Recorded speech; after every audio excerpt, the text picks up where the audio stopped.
We have from HowlinT-Wolf.com, we have Jonah Steinmeyer on the phone right now. Jonah, thank you so much for taking time out of the day to join us on the show. Thanks for having me on. Let's talk about Ricky Rubio.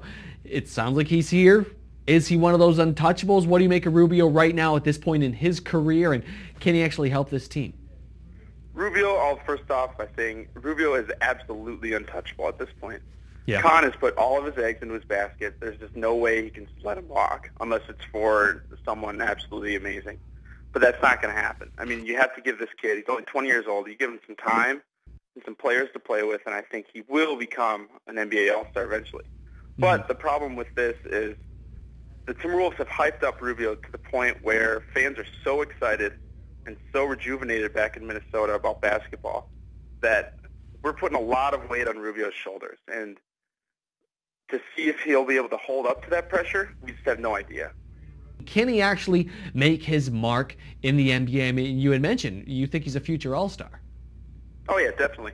I think Rubio will be the starting point guard this coming season when it comes.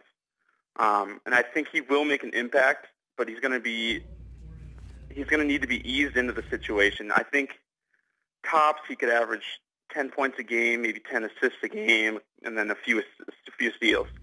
But those aren't all-star caliber numbers quite yet. He's going to need more talent, and definitely the coaching is going to be a big aspect behind this, because he's going to need a mentor and a coach who's really can show him the way of the NBA and show him the game, because he's been so used to a different game out in Europe. What do you make of Derrick Williams? He had a great postseason this year with Arizona. Obviously had a few lulls, but definitely had a solid postseason, really moved him up with his performance in the NCAA tournament, playing on the biggest stage right there.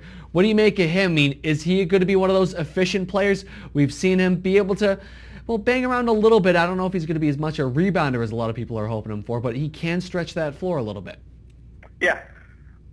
I'll just say I'm not quite sold on Derrick Williams yet. I mean, many people are going to be surprised with that, but he was the number 2 overall pick in a very, very weak draft. So on a good draft, he could have been picked anywhere from 5 to 10.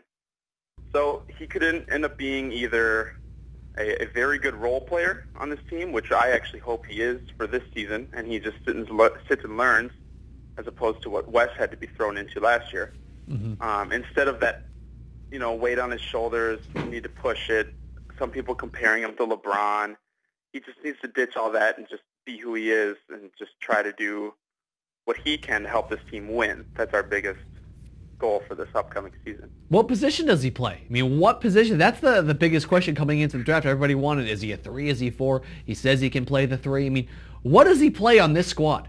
Yeah, you tell me. I mean, I legitimately think he'll be a 3. I think he'll be the backup to Michael Beasley for the season. But he has that stretch 4 ability, so I think he'll also be a great backup to Kevin Love. He'll be a tremendous 6th man this year, and I think that's a great position for him to be in, where he doesn't get thrown into the wolves, and the pressure's not all on him.